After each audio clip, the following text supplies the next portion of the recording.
ఎత్తిపోతల పథకం ఉందో సత్యనారాయణ స్వామి ఆశీర్వాదంతో మేము వచ్చినాక అధికారంలోకి వచ్చినాక నెల రోజుల లోపలనే ఆ పైపులు రిపేర్ చేసి నీళ్ళు ఇవ్వడం జరిగింది. అప్పటి నుంచి ఇప్పటి వరకు ఏ రకమైన ఇబ్బంది లేకుండా నీళ్ళు ఇచ్చుకుని వస్తున్నాం. అంతకుముందు వాళ్ళు ఉండగా స్టార్ట్ చేస్తే 10 సంవత్సరాలు స్టార్ట్ చేస్తే 10 సార్లు స్టార్ట్ అయితే 10 సార్లు పైపులు చేసి మొత్తం నీళ్ళు అయిపోయినాయి, పంటలు వెళ్ళిపోయిన పరిస్థితి. దానికి ఈసారి కూడా ఒక వారం లేట్ అయింది. ఈ పోయినసారి ఎప్పుడైనా కూడా జనవరి 10 తారీఖు లోపల ఇచ్చినాం.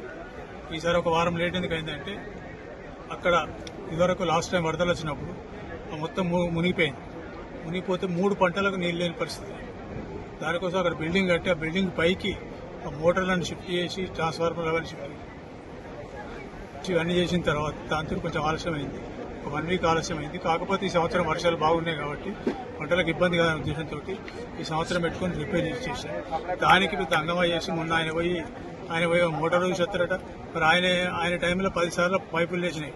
మరి ఒక్కనాడు ఆడికి బీజేపీ వాళ్ళు ధర్నా చేస్తారట. నీళ్ళు ఇస్తాం మేము చెప్పిన తర్వాత ధర్నా చేస్తే వాళ్ళు ధర్నా చేసినా ఇస్తాం, చేయకుండా ఇస్తాం, ధర్నాతో మాకు సంబంధం లేదు.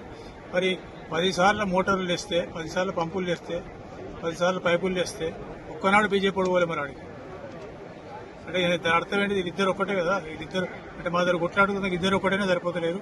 రేపు రానున్న ఎన్నికలు, మున్సిపల్ ఎన్నికలు, కార్పొరేషన్ ఎన్నికలు బయటపడితే సత్తా ఏంటి, ఎవరు సత్తా ఏంటో ఖచ్చితంగా రైతుల కోసమే కాంగ్రెస్ ప్రభుత్వం ఉన్నది. రైతుల కోసం చెప్పి చేస్తున్నాం.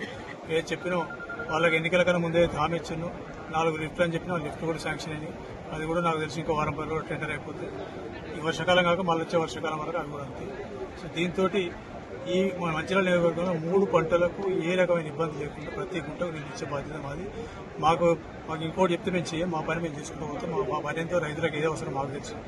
మీ లెక్క మేము ఏదో అమెరికా నుంచి రాలేదు, మేము తెలుసు మాకు.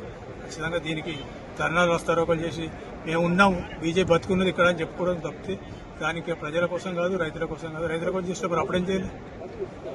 కనీసం 10 సార్లు పైపులు చేసినాయి, ఒక్కనాడు కనవల్లాడు. ఇప్పుడు వస్తున్నట్టు ఇద్దరు కలిసి పోతున్నా, ఇద్దరు వెళ్తున్నానే ఒకటి, ఇద్దరు కలిసిన కొట్లాడలేరు, ముగ్గురు కలిసిన కొట్లాడలేరు. అయిపోయింది వాళ్ళ పని. ఏమైంది లాస్ట్కు దింపుడు వెళ్ళాక వచ్చింది.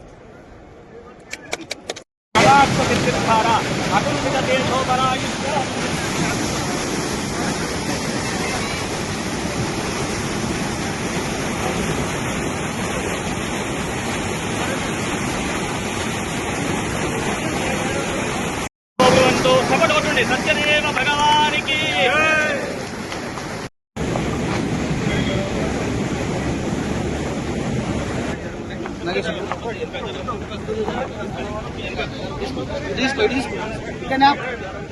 శౌరయే నమః, చక్రపాణినే నమః, జనార్దనాయ నమః, వాసుదేవాయ నమః, జగద్యోనే నమః, జ్ఞానపంజరాయ నమః, శ్రీవల్లభాయ నమః, చతుర్మూర్తయే నమః, వ్యోమకేశాయ నమః, ఋషికేశాయ నమః, శంకరాయ నమః, గరుడధ్వజాయ నమః, శ్రీధరాయ నమః, దేవకిపుత్రాయ నమః, పార్థాస శ్రీవత్సాంగాయ నమః, కిరాధరాయ నమః.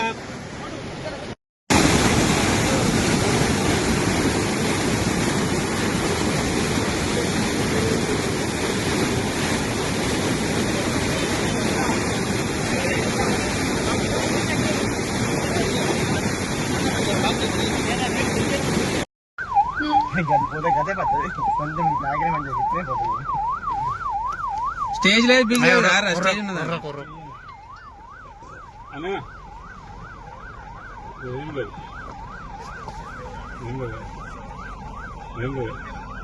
పూర్వక సంకల్పితాధికార సిద్ధ్యర్థానాం గూఢం ఎత్తిపోతల పథకాంగ పూర్వ సంకల్పితేన సత్యదేవ పరిపూర్ణ కృపా కటాక్ష సిద్ధ్యర్థం ఇష్ట సమృద్ధిరస్తు, వేద సమృద్ధిరస్తు, శాస్త్ర సమృద్ధిరస్తు, ఆరవెల్లి గోత్రాభివృద్ధిరస్తు, కొక్కిరాల వంశాభివృద్ధిరస్తు, శీఘ్రమేవ అచండిత